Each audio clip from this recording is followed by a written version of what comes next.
Okay so आज के video में हम लोग एक मेन कॉन्सेप्ट सीखते हैं रिगार्डिंग कॉम्प्लेक्स एनालिसिस। बहुत सारे डाउट्स आते हैं इस कॉन्सेप्ट को लेकर एंड अगर मैं बात करूं कि कॉम्प्लेक्स एनालिसिस में सारी चीज़ें तो हम लोग इजीली तरीके से कर लेते हैं, बट जब बात करते हैं मल्टीपल वैल्यू फंक्शन की तो वहाँ पे कुछ टर्मिनोलॉजी होती है। लाइक आपने देखा होगा ब्रांचेज के बारे में, branch point, branch line, branch cut etcetera. तो उन्हीं कॉन्सेप्ट को थोड़ा सा हम लोग यहाँ पे सीखेंगे। देन इसके बाद कुछ प्रॉब्लम्स करेंगे तो हमारा ये कॉन्सेप्ट भी ठीक ठाक हो जाएगा। तो सबसे पहले बात करते हैं मल्टीपल वैल्यूड फंक्शन की। मल्टी वैल्यूड फंक्शन होता क्या है? जैसे हम लोग बात करते हैं सिंगल वैल्यू फंक्शन की। सिंगल वैल्यू फंक्शन का मतलब क्या होता है कि पर्टिकुलर एक्स के लिए फंक्शन की वैल्यू फिक्स हो गई। तो उसी हिसाब से अगर मैं कॉन्सेप्ट देखूँ मल्टीपल वैल्यू फंक्शन, तो मल्टीपल वैल्यूड फंक्शन है। मल्टी वैल्यूड फंक्शन का मतलब ये है कि अगर हम लोग एक पर्टिकुलर वैल्यू लें एक्स की तो उसके करस्पॉन्डिंग एफ एक्स जो है वो डिफरेंट वैल्यू दे रहा है। तो ये तो बात हो गई हमारी रिगार्डिंग मैं कहूँ कि रियल फंक्शन की।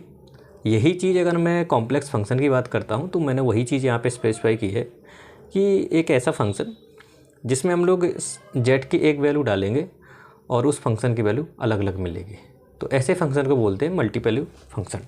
तो वही लिखा है मैंने कि function can have multiple values corresponding to single value of z. Okay, और इसका जो दूसरा पॉइंट आपको याद रखना है कि आपने सिंगल वैल्यू जेड की ली थी और फंक्शन की वैल्यू बहुत सारी आ रही है, तो उस फंक्शन की ये बहुत सारी वैल्यूज़ को बोलते हैं हम लोग ब्रांचेज। ठीक है, तो ये नई टर्मिनोलॉजी है आपकी। ब्रांचेज होता क्या है? ब्रांचेज क्या है? Different value of function corresponding to single value of z are called branches of that function. तो ये दो आपकी प्रॉपर्टी हो गई हैं मल्टी वैल्यूड फंक्शन की, जो आपको याद रखनी है कि पहली बात तो मल्टी वैल्यूड फंक्शन होता क्या है, दूसरी बात है कि मल्टीपल वैल्यूड की जो या मल्टी वैल्यूड फंक्शन की जो वैल्यू आएंगी करस्पॉन्डिंग टू सिंगल जेड, उन वैल्यूज़ को बोलते हैं हम लोग ब्रांचेज। ठीक है, डिफरेंट जो वैल्यूज़ हैं उनको हम लोग ब्रांचेज बोलेंगे। अब यहाँ पे हम लोग थोड़ा सा देख लेते हैं कि ये कॉन्सेप्ट कैसे हम लोग डिलीवर करेंगे। हमारे पास कॉम्प्लेक्स वेरिएबल्स जेड है। जेड को हम लोग लिखते हैं इन पोलर, अगर मैं बात करूँ तो लिख सकते हैं आर ई की पावर आयोटा थीटा। ठीक है, इसको हम लोग ऐसे भी लिख सकते हैं मतलब आर ई की power theta plus 2n pi. अब 2n पाई आपको पता है कि ई की power 2n pi equal to 1, so मैं इसको ऐसे लिख सकता हूँ। अब यहाँ पे n क्या है? n है आपका number of the cycles completed around the origin. And अगर मैं बात करूँ इस टर्म की तो ई की power iota 2n pi equal to होता है cos 2n pi plus iota sine 2n pi, और इसकी वैल्यू होती है 1। तो अगर मैं कॉम्प्लेक्स वेरिएबल आर ई की पावर आयोटा थीटा को ऐसे लिखूँ तो कोई दिक्कत नहीं होनी चाहिए। अब मैं इसको थोड़ा सा विद डायग्राम समझ लेता हूँ कॉम्प्लेक्स अर्गेंट प्लेन में। तो अगर मैं इस जेड को ड्रॉ करना चाहूँ तो कुछ इस तरीके से मैं ड्रॉ करता हूँ। लाइक मेरा ये जेड वेरिएबल कुछ यहाँ पे डिफाइंड है। मैंने क्या किया कि n की वैल्यू यहाँ पे 0 पुट की, तो यहाँ से फंक्शन बना z equal to R E की पावर थीटा, और इसको मैंने ड्रॉ किया। और ये जो आपका z है वो आपका है कि ओरिजिन के अराउंड आपका एक कंप्लीट साइकिल। तो जब मैं n इक्वल टू 0 के करस्पॉन्डिंग कोई साइकिल करता हूँ तो सपोज ये आपकी फर्स्ट साइकिल हो गई। अब मैं यहाँ पर n की वैल्यू 1 पुट करता हूँ, तो अब ये जो फंक्शन है z वो आपका दोबारा यहाँ पे आ गया। क्यों? क्योंकि अगर मैं n की वैल्यू यहाँ पे 1 पुट कर दूँ तो यहाँ पे कितना हो जाएगा 2 पाई, और मेरे को ये भी पता है कि ये जो पार्ट होता था वो आर्गेंट होता था। अगर मैं आर्गेंट या फिर आर्गूमेंट की बात करूँ तो आर्गूमेंट आपका होता क्या है, जस्ट कि आपका जो वैल्यू है z जो है वो आपका किस एंगल से कॉम्प्लेक्स प्लेन में मूव कर रहा है। तो यहाँ पे आपने देखा था अगर n की वैल्यू 0 पुट करूँ तो आपका simple r equal to z equal to R E की पावर आयोटा थीटा यहाँ पर फिक्स आपका एक कॉम्प्लेक्स नंबर था। अगर मैं यहाँ पर 2 पाई का रोटेशन देता हूँ तो ये घूम करके फिर से यहाँ पे आ जाएगा।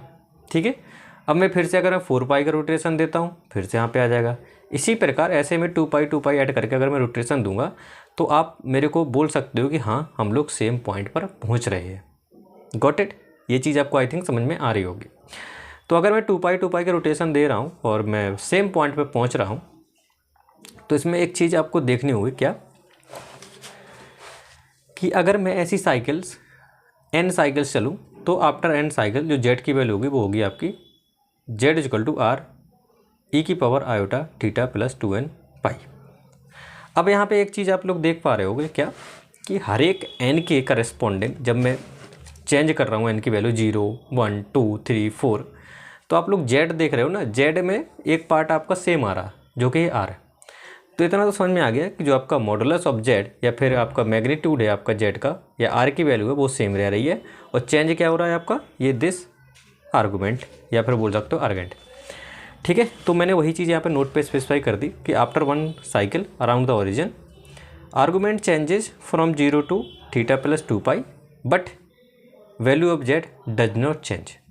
अब यहाँ का मतलब क्या है, इसका मतलब ये है कि आप 2 पाई का रोटेशन दे रहे हो, आप सेम पॉइंट पे पहुँच रहे हो, और सेम पॉइंट पे पहुँच रहे हो तो मतलब क्या है z की वैल्यू चेंज नहीं हो रही है। और अगर z की वैल्यू चेंज नहीं हो रही तो इसका मतलब क्या हम लोग सेम पॉइंट पे दोबारा पहुँच रहे हैं आफ्टर कंप्लीटिंग 2 पाई एंगल। अब यहाँ पे मैंने वही चीज़ यहाँ पे लिखी है कि अगर मैं मान के चलूँ 1 रोटेशन देता हूँ तो r e की पावर आयोटा थीटा बन जाता है दिस, ये वैल्यू आती है मेरी ये। सिमिलरली जब मैं ऐसे number of n cycle complete करता हूँ तो आफ्टर n साइकिल मेरे पास जो z होके आता है वो आपका ये है, और इसको मैंने सिंपली वही लिख दिया। तो वही चीज़ मैंने लिखी है कि ये वैल्यू चेंज हो रही है, जो आर्गूमेंट है ये चेंज हो रहा है, बट ओवरऑल जो z है वो आपका सेम आ रहा है आफ्टर कंप्लीटिंग n साइकिल। ठीक है, अब आप लोग यहाँ पे एक चीज़ देख सकते हो क्या कि सपोज मेरे पास फंक्शन एक fz कुछ इस तरीके से डिफाइन है। तो यहाँ पे एक चीज़ आप लोग देख पा रहे हो क्या कि after completing 1 cycle around the origin the values of z remain same but value of a multi valued function fz will not be same. जो मल्टी वैल्यूड फंक्शन की डेफिनेशन है वो यही है कि आपकी जो z की सिंगल वैल्यू है उस z की सिंगल वैल्यू में फंक्शन में डालता हूँ तो fz की वैल्यू डिफरेंट आती है, वही हमारा मल्टी वैल्यूड फंक्शन है। तो मैंने वही लिखा है कि अगर मैं ओरिजिन के अबाउट एक कंप्लीट सर्कल करता हूँ z की वैल्यू सेम रहती है बट मेरा जो fz है वो चेंज हो जाता है। इस चीज़ को हम लोग थोड़ा देख लेते हैं कैसे। सपोज मेरे पास fz जो है मल्टी वैल्यूड फंक्शन कुछ इस तरीके से डिफाइन है रूट z को मैं कुछ इस तरीके से लिख सकता हूँ z की पावर 1/2, और इसको अगर मैं पोलर में लिखूँ पोलर फॉर्म में तो कुछ इस तरीके से मैं लिख सकता हूँ। Got it. अब यहाँ से आप लोग एक चीज़ देख पा रहे हो क्या कि जो fz है जो रूट z है वो है आपका r की पावर 1/2 e की power iota theta by 2 plus n पाई। अगर मैं n की वैल्यू 0 पुट करता हूँ, ठीक है, n की वैल्यू 0 पुट करता हूँ तो fz कितना आ गया, ये आ गया। ठीक है, अब n की वैल्यू 1 पुट करता हूँ तो मेरे पास z ये आ गया, है ना। यहाँ पे n की वैल्यू 1 पुट करोगे यहाँ पे पाई आएगा तो आपको पता है पर आयोटा पाई की वैल्यू कितनी होती है -1, तो आपके पास ये दोनों वैल्यू आ गई। अब आपको ये तो पता था ना कि n की वैल्यू हम लोग कुछ भी चेंज करते रहें ये z चेंज नहीं होगा, ये ब्रैकेट के अंदर जो z था वो चेंज नहीं होगा। अगर z चेंज नहीं हो रहा कह सकते हैं कि z की वैल्यू सेम रह रही है, बट जब मैं n की वैल्यू चेंज कर रहा हूँ z सेम होने के बाद भी ये दोनों वैल्यू सेम नहीं है, और वही यहाँ पे मैंने लिखा था मल्टी वैल्यूड फंक्शन fz की वैल्यू सेम नहीं रहती है। तो इसका मतलब क्या है कि जब भी हम लोग ओरिजिन के अबाउट सर्कल कंप्लीट करेंगे for same value of z हमको क्या मिलेगा, फंक्शन fz की वैल्यू डिफरेंट मिलेगी। तो अभी तो इतना हम लोग समझ सकते हैं, मोटे अक्षरों में क्या समझ सकते हैं कि फॉर सेम z हमको fz की वैल्यू डिफरेंट मिलेगी, उसको बोलते हैं हम लोग मल्टी वैल्यूड फंक्शन। ठीक है, मल्टी वैल्यूड फंक्शन तो मैंने समझ लिया भाई कि डिफरेंट होगा। नाउ अब हम लोग सीख लेते हैं थोड़ा branches of multi valued function. अब ब्रांचेज का मतलब क्या था कि जो fz की वैल्यू मिलेंगी डिफरेंट उनको हम लोग ब्रांचेज बोलेंगे। अब ऐसी बहुत सारी वैल्यूज़ मिल सकती हैं फॉर सेम z के लिए, तो उन ब्रांचेज का हम लोग थोड़ा सा कह सकते हैं क्लासिफिकेशन कर लेते हैं। तो यहाँ पे मैंने लिखा है branches of the multi valued function, वो आपकी दो तरीके की होती हैं। पहली है प्रिंसिपल ब्रांचेज, दूसरी है सेकेंडरी ब्रांचेज। और ये जो ब्रांचेज है वो डिपेंड करती है n की वैल्यू पे कि नंबर ऑफ साइकिल आप लोग कितना रोटेट कर रहे हो। तो प्रिंसिपल ब्रांच करस्पॉन्डिंग टू आएगा आपका n = 0, और आपके n के 0 के अलावा जो भी वैल्यू आएंगे उसके करस्पॉन्डिंग जो फंक्शन की वैल्यू मिलेंगी वो मिलेंगी आपकी सेकेंडरी ब्रांचेज। तो यहाँ पे लिखा है प्रिंसिपल ब्रांचेज क्या है, value of multi valued function for n = 0, और सेकेंडरी ब्रांचेज कहलाएंगी आपकी वो वाली फंक्शन की वैल्यू जिसमें n की वैल्यू 1 2 3 4 5 6 ऐसे है, मतलब n = 0 छोड़ के बाकी की जो आपके करस्पॉन्डिंग n जो आपका है उसमें जो भी फंक्शन की वैल्यू मिलेगी वो कहलाएंगी सेकेंडरी ब्रांच। तो ब्रांच का आपका आई थिंक क्लासिफिकेशन समझ में आ गया कि प्रिंसिपल ब्रांच किसे कहते हैं और सेकेंडरी ब्रांच किसे कहते हैं। Now a complex multi valued function can have only one principal branch and multiple secondary branches. ठीक है, तो यहाँ पे n की वैल्यू 0 है तो इसके करस्पॉन्डिंग जो फंक्शन की वैल्यू वो फिक्स होगी हमेशा, जो कि सिंगल वैल्यू। और सेकेंडरी ब्रांच में आप देख सकते हो कि n की वैल्यू डिफरेंट है, तो वही मैंने लिखा है कि यहाँ पर जो प्रिंसिपल ब्रांच होगी किसी कॉम्प्लेक्स मल्टी वैल्यूड फंक्शन की वो कितनी होती है, हमेशा 1 होती है। और मल्टीपल सेकेंडरी ब्रांचेस हमको मिलेंगी उस fz की। दूसरा नोट पॉइंट आपको क्या याद रखना है कि यहाँ पे मल्टी वैल्यूड फंक्शन की बात कर रहे हैं, ध्यान रखिएगा। दूसरे नोट पॉइंट में मैंने स्पेसिफाई किया है कि a complex single valued function can have only one principal, it does not have any secondary branches. तो n इक्वल टू 0 करस्पॉन्डिंग जो फंक्शन की वैल्यू है वो हमारी प्रिंसिपल ब्रांच कहलाती है। ठीक है, अगर मेरा फंक्शन वो मल्टी वैल्यूड नहीं है तो उसमें सेकेंडरी ब्रांचेज आपको नहीं मिलेगी। तो वही स्पेसिफाई किया है कि अगर सिंगल वैल्यूड फंक्शन है तो हमको सिर्फ मिलेगा प्रिंसिपल ब्रांच, और अगर मल्टीपल वैल्यूड फंक्शन है तो हमको मिलेगा principal branch and multiple secondary branches. अब इतना तो समझ में आ गया कि भाई ब्रांचेज का मतलब क्या है। अब थोड़ा सा टाइप्स देख लेते हैं मल्टी वैल्यूड फंक्शन की, कि जो न्यूमेरिकल्स आते हैं उसमें कौन कौन से टाइप्स आपको देखने को मिल सकते हैं मल्टी वैल्यूड फंक्शन के करस्पॉन्डिंग।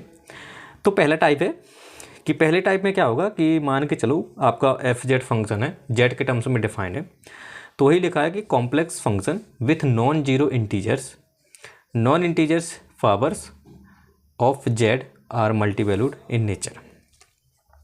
जो z की पावर होंगी वो नॉन इंटीजर वाली होंगी। पहला टाइप आपका इस तरीके का फंक्शन है जिसमें पावर ऑफ z कैसे होंगी, नॉन इंटीजर। तो ऐसे टाइप के क्वेश्चन को हम लोग कैसे डील करेंगे, एग्जाम्पल समझ लेते हैं। z की पावर 1/3, तो यहाँ पे आप लोग देख पा रहे हो कि जो आपकी 1/3 पावर है वो आपकी नॉन इंटीजर है। ठीक है, तो ये टाइप 1 के करस्पॉन्डिंग आ रहा है। अब इस z को मैं पोलर फॉर्म में कुछ इस तरीके से लिख सकता हूँ, और अगर मैं fz की बात करूँ तो मैं ऐसे लिख सकता हूँ। अब आप यहाँ पे देख पा रहे हो कि इसमें 2 पार्ट आ रहे हैं आपके, this part and this part. तो यहाँ से आपको एक चीज़ समझ में आ रही ना कि ये वैल्यू आपकी फिक्स्ड है और ये आपकी वेरिएबल हो रही है, और जो वैल्यू फिक्स्ड होती है उसको हम लोग क्या बोलते हैं, प्रिंसिपल ब्रांच, क्योंकि वो एक ही वैल्यू मिलेगी। और ये वाली मल्टीपल वैल्यूज आ रही हैं, है ना, तो इसको बोलेंगे हम लोग सेकेंडरी ब्रांच। अब यहाँ पे देख लेते हैं थोड़ा सा, अगर मैं यहाँ पे n की वैल्यू चेंज करता रहूँ, n की वैल्यू 0 1 2 3 4 ऐसे होती है ना, तो n की वैल्यू जब मैं 0 पुट करता हूँ तो यहाँ पे देख सकते हो कि अगर इसमें वैल्यू 0 पुट करूँगा तो इसकी वैल्यू 1 मिलेगी। ठीक है, फिक्स वैल्यू 1 आ रही। फिर इसके बाद ये वाली वैल्यू चेंज हो रही ना, n की वैल्यू 1 पुट किया तो e⁻2π/3, 2 पुट किया तो 4π/3, 3 पुट किया तो 6π/3, और यहाँ से 2π आ जाएगा तो e⁻2π की वैल्यू होती है 1, तो 1 आ गया। अगर n की वैल्यू 4 पुट करता हूँ तो यहाँ पे आ जाता है e⁻8π/3, 8π/3 को मैं कुछ इस तरीके से लिख सकता हूँ। ठीक है, तो आपको यहाँ पे आ गया। अब आप यहाँ पे एक चीज़ देख रहे होगे क्या कि n की वैल्यू 0 1 2 तक तो वैल्यू ठीक थी। आफ्टर 2 के बाद जब मैं 3 पुट करता हूँ तो मेरे पास 1 आता है, 4 पुट करता हूँ तो फिर से e⁻2π/3 आ जाता है। तो इसका मतलब क्या है कि ये वैल्यू तो डिफरेंट है, बट इसके बाद क्या हो रहा है, रिपीट हो रही है वैल्यू। तो ऐसे जब रिपीट होने लगे तो आपको सिर्फ और सिर्फ डिफरेंट वैल्यू लेनी है। तो यहाँ से एक चीज़ समझ में आ गई कि करस्पॉन्डिंग टू n = 0 है, उसको हम लोग प्रिंसिपल ब्रांच बोलते थे। तो अगर n = 0 पुट करता हूँ यहाँ पे, तो जो फंक्शन की वैल्यू आपको मिलेगी वो आपकी कुछ इस तरीके से डिफाइन होगी, r⁻1/3 e⁻i⁻θ3। तो फंक्शन की ये वैल्यू आपकी हो जाएगी, w1 को मैंने लिखा, मैंने n = 0 करस्पॉन्डिंग आपको फंक्शन की वैल्यू ये आ गई, और इस फंक्शन की वैल्यू क्या बोलेंगे हम लोग, प्रिंसिपल ब्रांच। और जब n की वैल्यू 0 के अलावा पुट करता हूँ, जैसे n = 1 पुट किया, n = 2 पुट किया, तो ये आपके हो जाएंगे फंक्शन की वैल्यू, जिनको बोलेंगे लोग सेकेंडरी ब्रांचेज। ठीक है ना। इसके बाद क्या होगा, n = 3 पुट कर रहा हूँ, फिर से आपको मिलने लगा।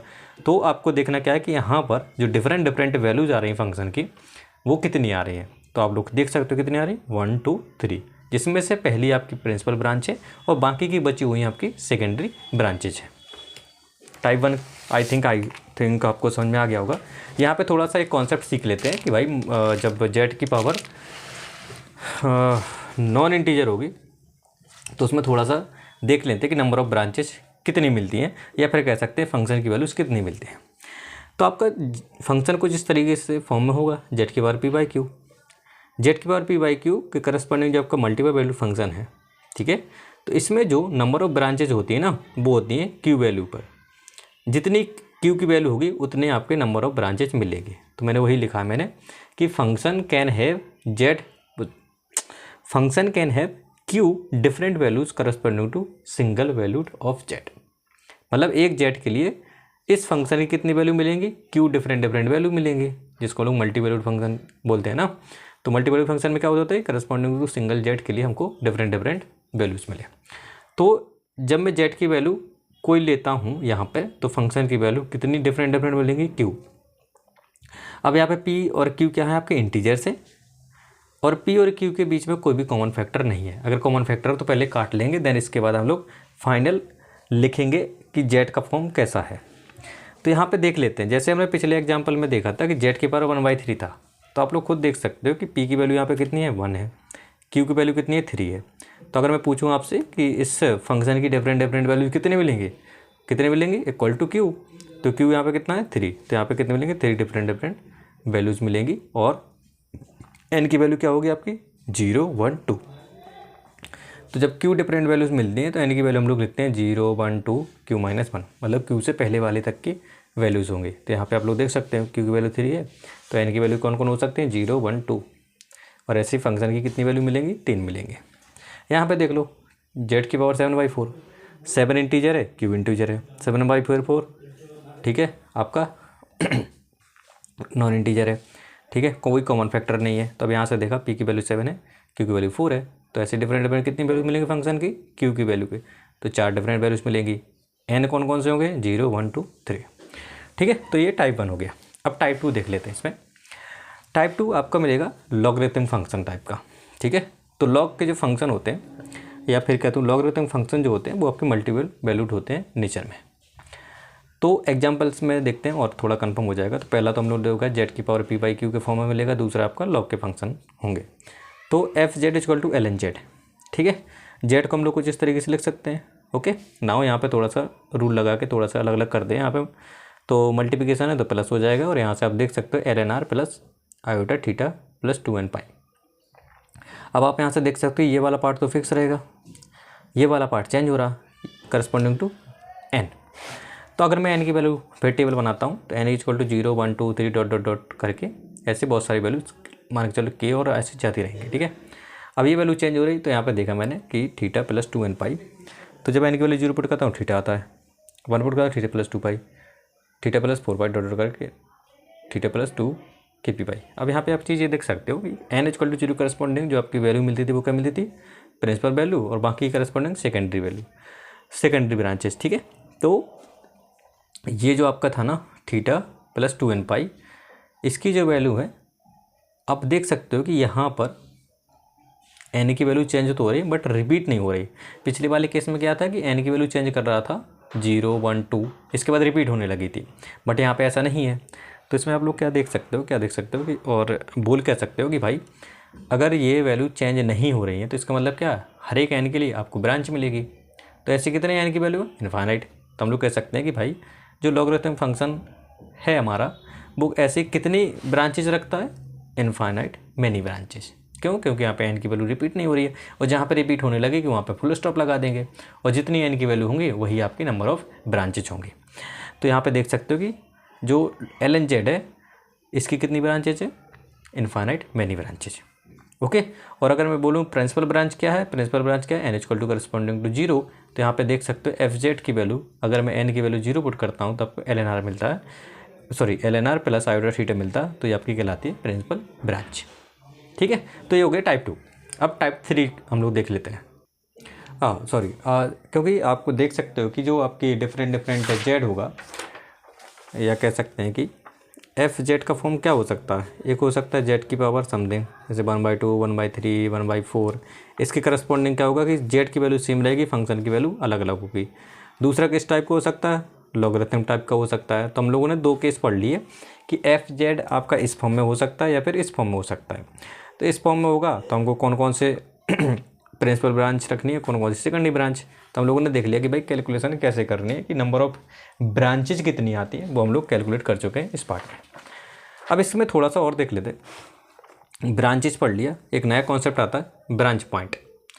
तो branch point I think video की लेंथ काफ़ी लंबी हो गई, देन इसके बाद हम लोग सेकंड पार्ट में उसको डिस्कस करते हैं।